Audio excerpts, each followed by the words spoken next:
All right, welcome back to our Becoming Your Best podcast listeners. Grateful that you're here joining us today.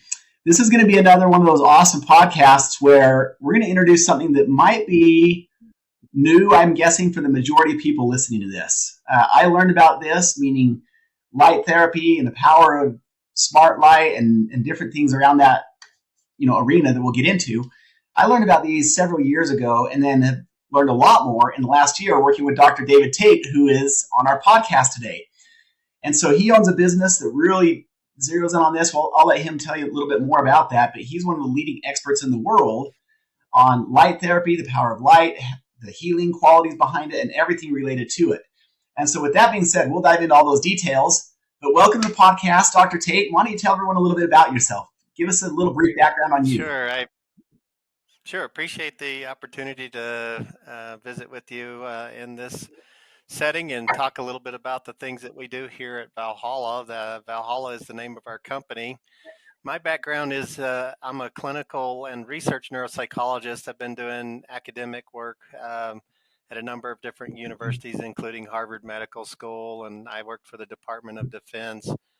My research is focused on brain injury and concussion, PTSD, and diagnosing those things as well as treating those things. And that is kind of where I have arrived, learning recently over the last 4 or 5 years. I've learned a number of things about light and how light might improve the functional outcomes of individuals who have suffered a brain injury or have PTSD. And so that's kind of how I've arrived at this point in my career, which is shifting from academics and writing manuscripts and publishing papers to treating patients in a clinic setting that we have here in Utah. So that's kind of a bit of my background, very brief, but I'm, again, glad to be here and be talking about these things. This gets me pretty excited because we're seeing lots of benefits in this space on a regular basis, and watching people feel better, get better is way better than writing grants and publishing papers. So. Well, let's jump into it and talk about this because it was probably 4 years ago that I bought a little red light therapy thing for our bedroom, and that was good. But now actually using your services for the last 6 months or so, I realized that what we have in our bedroom, while it might be good, there is a lot better out there. And so having learned a lot about this and still having a lot more to learn, what is smart light therapy? What is that? Let's assume that someone's heard nothing about this and tell us about what smart light therapy is for. And you mentioned concussion, PTSD, brain injury. Those are some of the things it's used for. What other things can it help or benefit? And maybe let's just start there. What is smart light therapy? Yeah, so smart light cell therapy is the science of using lights at different wavelengths or colors. And we use those lights, and what we're finding out through research and science is that there are molecules on the cells that called chromophores, and these chromophores actually absorb these different wavelengths or colors of light. And as they do so, it actually winds up changing the behavior of those cells. So we're sort of using the science of light to modify the behavior at the cellular level. And a number of these kinds of changes that are really consistently illustrated in the science and the published research that's out there is that we are changing the inflammatory response. So we see less inflammation. We see improvements in circulation. So we see better blood volume in and out of tissue. And we also, the third thing we see is a change in the energy production in the cell. So the mitochondria, the little powerhouse of the cell, that organelle within the cell that produces the energy that our cells use to perform their function, we actually change and improve the efficiency of energy production. And so if you think about all of the chronic illnesses and conditions or injuries or even chronic stress, these kinds of things result in changes in inflammation, circulation, in energy production. So you can start to see that these lights have broad application across a number of conditions that are out there. And so, though we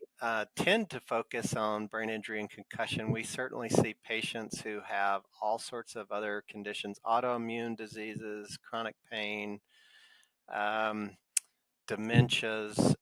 We see people with mood disorders, things like that, that tend to um, uh, come into our space and seek our services here.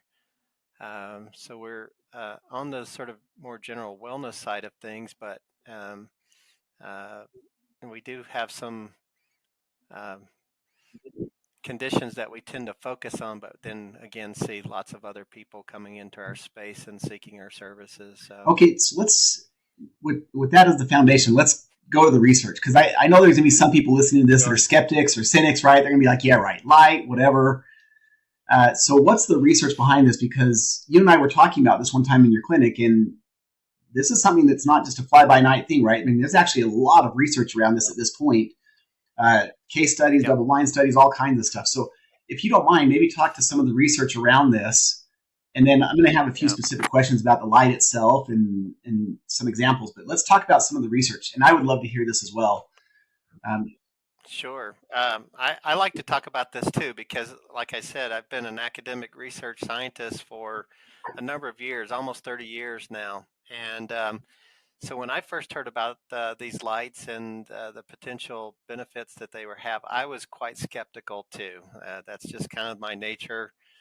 And in fact, I felt like someone was selling me a bill of goods. In fact, that this was, kind of hokey. And but this individual actually participated in a research study in a clinical trial and wound up showing, in the context of describing, what he went through and the treatments he underwent. They actually had neuroimaging results, and one of the imaging results was MRI, and it's called functional imaging. It's a way of looking at the functional connectivity in the brain, and there were clear changes or improvements that were easily visualized from pre to post treatment scans. And I was intrigued by that and went back to the research literature after our meeting and started looking at what might be out there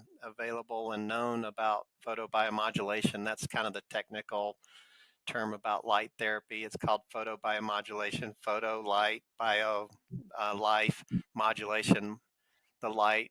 We're modifying the biology with light. So there, come to find out, it's been around for about 70 years. There are hundreds of published, thousands actually, of published papers. They range from everything from basic animal science to human studies, and there are a number of phase 2 and 3 clinical trials now looking at these lights in a number of conditions, everything from addiction disorders, pain management, mood management, dementia, Alzheimer's disease, Parkinson's, brain injury, concussion. And so there's some really good science, and it's quite mature at this point. In fact, it's so mature that we understand at a cellular level which molecules are absorbing these lights, these wavelengths, these colors of light. So, like in the immune system, one of the things that your immune system does is it actually is the basis or part of the immune or the inflammatory response. And so you can activate the immune system after an injury, and you get immune cell activation, and these cells will aggregate at locations where the injury or the cut, and it's meant to stabilize the injury. It's meant to also provide a barrier to infection and other things. And so you can get this inflammatory response from the immune cells. And on these immune cells that are activated, we actually know at this point, the science knows the specific chromophore, and then within the cell, this chromophore will activate signaling pathways, specific ways that the cell talks and combines things within the cell. A signaling pathway is this chemical is going to mix with this chemical, then it produces this outcome or this behavior in the cell. And so it gets really quite complicated and specific. So we know the chromophore, the signaling pathway, and then we get a different behavior from the immune cell. We see less of the edema or the aggregation of these immune cells, and we see debris removal, efferocytosis. I have a hard time saying that word, but it's the technical word for debris removal. So you're removing the metabolites, the damaged cells, and all of those things, and that promotes healing in that location. So you see less edema or swelling, and you get more of the debris removal, and consequently, we see improvements in the healing process, whether it's a wound, whether it's a knee or joint injury, or if it's in the brain as a result of a traumatic brain injury, we can actually also see those changes. So the science gets quite specific. So the mitochondria, very quickly, it's the cytochrome C oxidase, step 4 in the chain of ATP production. It's actually, that's the chromophore. That's the molecule that's absorbing these wavelengths of light. And then we see oxygen utilization at that location actually changes so that we see sometimes a reversal from anaerobic to aerobic production of energy in the cell, which is way more efficient than comparatively. Typically in a anaerobic sort of setting without oxygen, you get 1 ATP in and you get 2 ATP out. That's kind of a very low rate of energy production. And if you're going to try to heal an injury or repair an injury, it's very metabolically or energy intensive, and so you want the cells to be producing energy very efficiently. If you go to the aerobic production of ATP, it's about it can be up to 15 times more efficient. And so you get lots more energy, and that energy then translates into cells living longer, repairing faster, replicating better. We see stabilization of neurochemistry. We see stabilization of other sort of processes that are routine activities that cells are engaged in. So there's some really good science. It gets really complicated and way above my head and difficult to sort of understand, but there's some really good science.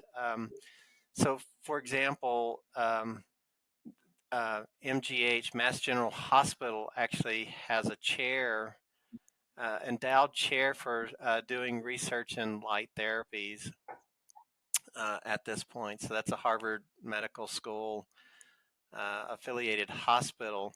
And every Friday, they're actually doing grand rounds, clinical rounds, where they are having researchers from all over the world who are coming and presenting the science behind this. So again, it's getting very mature, and they are looking at all sorts of ways to improve the benefits of these lights, and it's just growing exponentially at this point. So it's a really fun space to be in.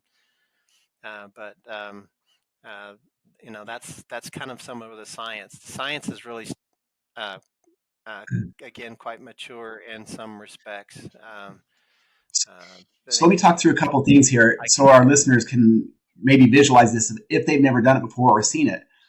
And you can correct me if I'm wrong on this, but it seems like there's different ways. I've sat in your office before and you have the little device. It's really almost like a handheld device that you can just move across the forehead, which seems like really strong LED lights or even lasers. Then, we have some of those other beds that people can envision like a tanning bed, although it's not a tanning bed. It's these specific lights and wavelengths that you're referring to. So you lay in the bed for Yeah. 20 minutes, and what's been interesting to me, and I'm still trying to figure this out exactly, but I think you're helping me understand, is you can go through different profiles. So you have the Valhalla Health, you have immunity, you have these Parkinson's, Alzheimer's, the different profiles. And if I understood correctly, there's different light wavelengths, there's different sequences, which I think you helped tie it to a little bit better here a few minutes ago, if I understood you correctly, in that you're able to target certain cells, certain areas based on wavelengths Yep. and I don't know what you would call it, modulation of that wavelength. So I guess all of that to say, for people that haven't done this before, you have the handheld devices, you have the bed that you lay in for 20 minutes. Maybe just talk through the differences in those, because there's going to be people listening to this in different countries that may not have accessibility to some of these things, even places in the United States. And so I think it'd be helpful if you can talk through the different ways that you can actually do this. Yeah, there are a number of different ways. There's very targeted ways. That's probably what a lot of people have heard about because it's been around a little bit longer. Is called low level laser technologies, and these are typically handheld devices that can deliver a very specific or much more targeted sort of treatment. So neck and shoulders, if someone has whiplash injuries and they have knots and uh, myofascial trigger point inflammation, we can actually target those very specifically with these wavelengths or these devices. And then there are panels. Panels are quite popular these days, and you see quite a few of them. You get on Amazon, you can see them in your Instagram feeds. You just see them all over the place, and these are devices that anywhere from 2 feet by 4 feet wide panels with lots of LEDs in those panels that can deliver these treatments. And then we have these pods or these tanning type. It's like a tanning bed essentially that you lay in unclothed and lay in so that we expose as much skin to the light as possible. Clothing absorbs light, so you don't want to be doing these treatments over your clothing. And I guess that's one of the things. There are a lot of devices. The way they are advertised is not always useful, in my opinion, because you'll have someone doing yoga pose. With one of these panels sitting in the room with them. That's not how they're really designed to work and deliver their dosing. So when you start to get into this nitty gritty and the fine print, you'll find out that those panels that you have to stand within like 6 inches of them unclothed to actually get the dosage that may produce these benefits. So there's some really interesting uh, advertisements that are out there that I think are a little bit misleading. And these devices do vary a lot in terms of the power output. And so that usually translates into how long do I need to be in front of these lights to get an effective dose. And so there's some science again behind that. And we're learning that you have to be pretty close to these lights and to get the benefits that we're kind of talking about. Otherwise, light starts to break down pretty quickly as it's emitted from a light source like an LED. Lasers have much more coherent light. It's a little better light in terms of the penetration and depth that we get. But LED Can I ask you a lights, question on that real quick, Dr. Tate? yeah, So, sure. we bought, and I won't name the company, but about, like I mentioned, 4 years or so ago, somewhere in that range, we bought one of those panels. It's a full body one. And we did exactly that. It's it's like the rotisserie chicken that goes around. I'd stand in front of it and then you twist around, you're right in front of it. Yeah. But there is a big difference between that and the pods that you sit in, like the tanning bed type, even though, again, I'm going to reiterate, it's not a tanning bed. But we lay in those, Yep. which I've done in your facility quite a few times. And what you're using there, obviously those are way more expensive and way more intense on the light. What's the difference between those?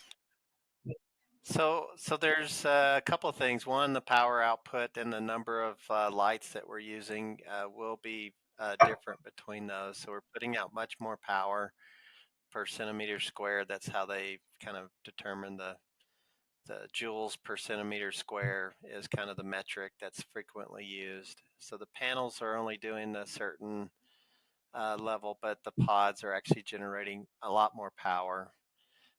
They have a lot more lights. That equates to a term called irradiance. The amount of light that we're sort of exposing the skin to is increased.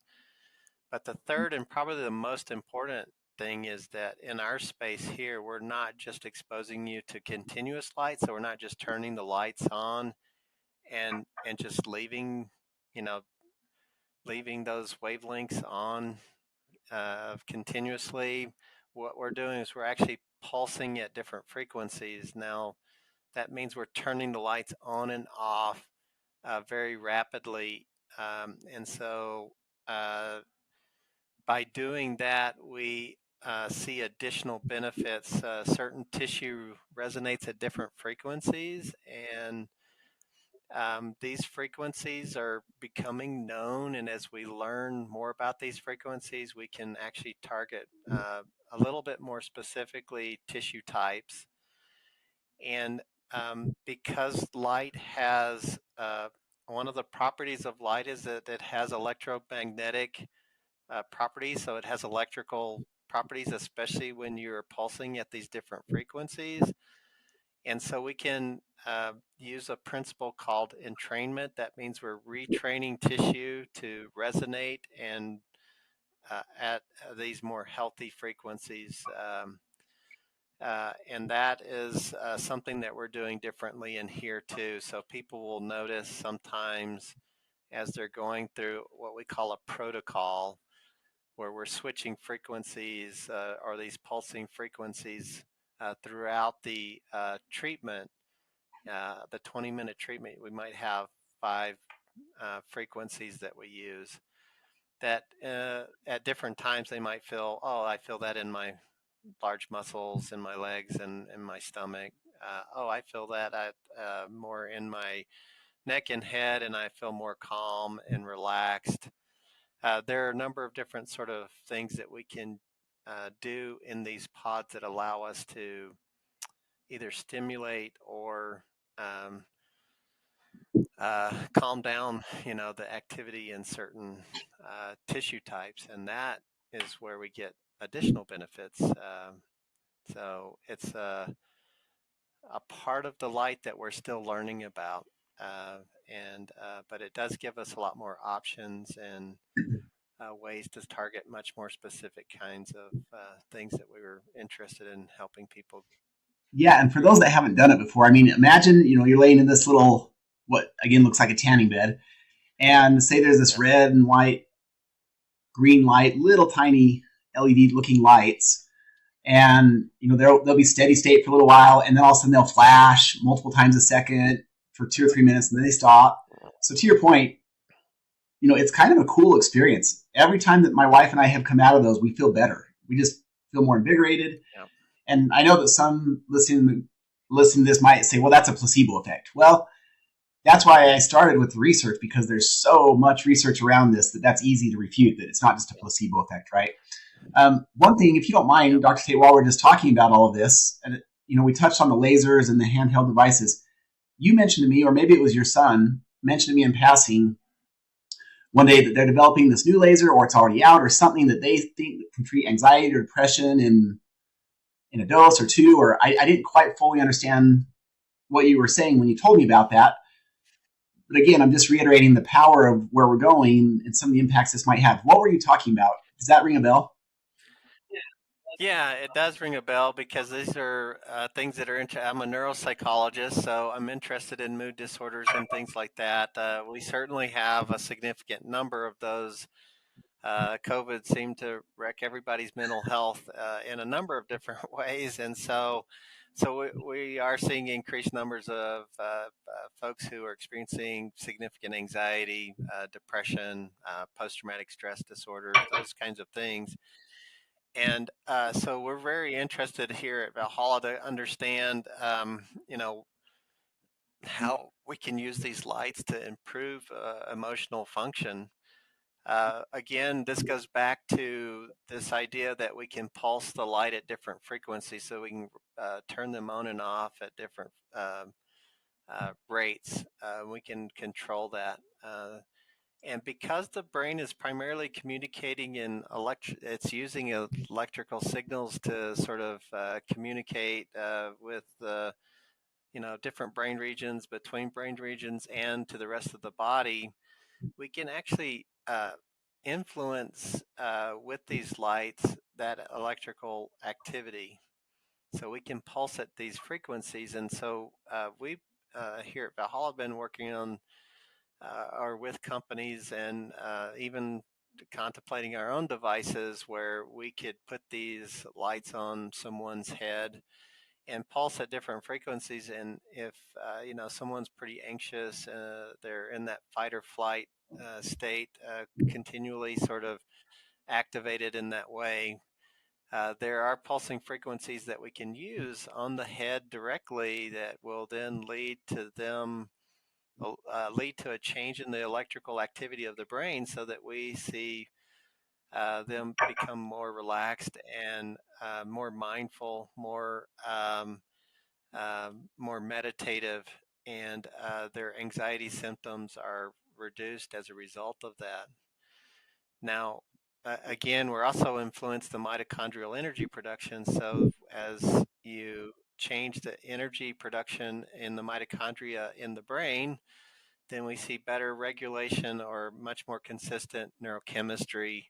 And that neurochemistry regulation will translate to such much more even types of mood symptoms. So people don't have these big swings, either throughout the day or as a result of, other things that are happening in their life. And so we're very interested in those technologies and developing with people, and even in our own space, technology that would take advantage of these lights and the properties that um, that light has to sort of manage some of these symptoms. The other thing that we do here too is we are constantly sort of tracking people's treatment progress. As people come in, we do assessments with them. We look at mood, sleep, pain. Sometimes we'll do cognitive assessments and balance, and then we'll track those their responses to these therapies using those different measurements. And we frequently are showing people less anxious, less depressed, even suicidal ideation. Sometimes we see significant changes in how frequently someone's experiencing those kinds of symptoms. So there really is uh, something going on here. And you mentioned placebo. I think that's interesting because some people come in here and they have some background and they kind of understand light a little bit, and they're really excited to be here. And I think that in those cases, there's a placebo that's operating within the context of the benefits that we're also seeing because of the light. But we certainly have people who are coming in here, like on the personal injury side of things, that are so skeptical, and they're like, "You guys are crazy."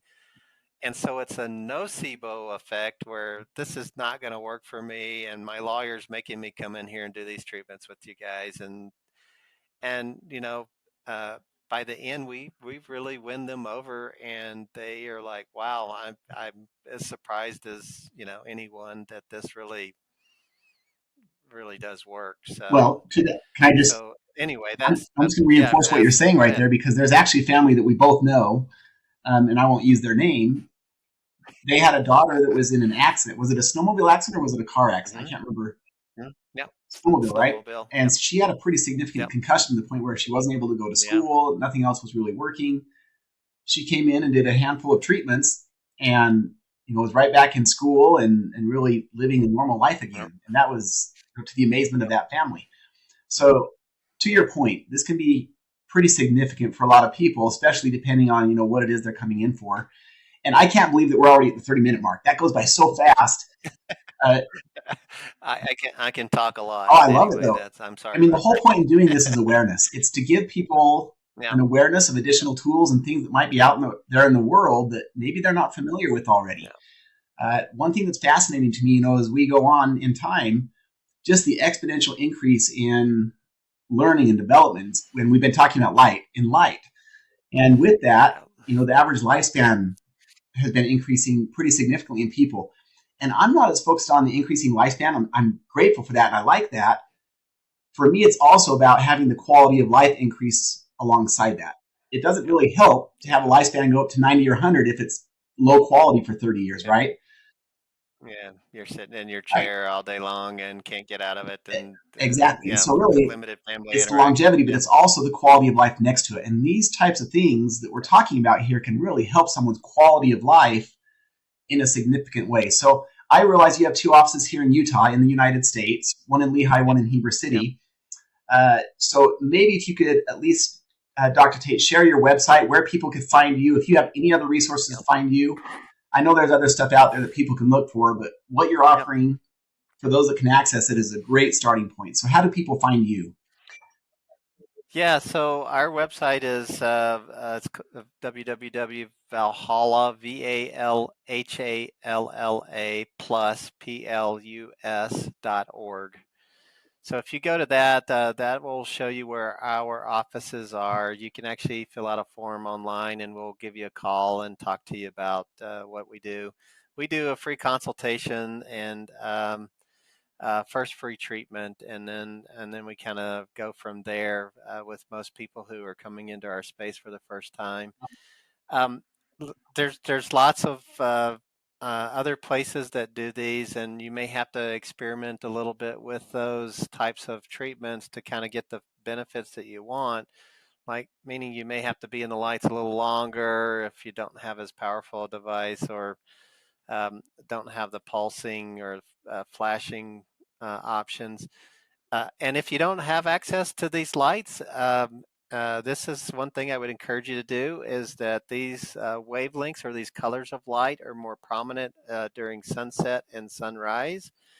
So even if you get up in the morning and you go stand out in the sunrise, the light of the sunrise, or stand in the light of the sunset, that you're getting some of these wavelengths of light, and you can kind of begin to do some treatments, self-treatments, without having to come to Valhalla. So there are options out there. I'd be very careful getting online on Amazon and buying any old red light device, because I think that you'll have very mixed results based on our experience with different technologies and different things in the space here. But we're also willing, if you get on the website and have questions, and we can respond to those as well. So that's it, valhallaplus.org. Perfect. Well, Dr. Tate, it's been an honor having you on here today. We've been going there for those that are able to access that now for several months. What I love about what you do is you actually have custom programs that you actually program yourself based on your experience. That's pretty unique. Yep. And so, you have, I think it's called the Valhalla, what's the program? Resilience. That's it. Valhalla Resilience. And so anyway, that's my favorite. You customize your own programs, and obviously it takes experience and a lot of time and knowledge to be able to do that. So for all of you listening today, I hope this has been beneficial. It's one more arrow in the quiver of resources that we have that can help improve our health, which I know that we're all conscious of. It's part of this journey of becoming our best, right? The best versions of ourselves, and having that high quality of life that we all hope to have and would like to strive to have. So for all of our listeners, I hope you have a wonderful day and a great rest of your week. Thanks for having me.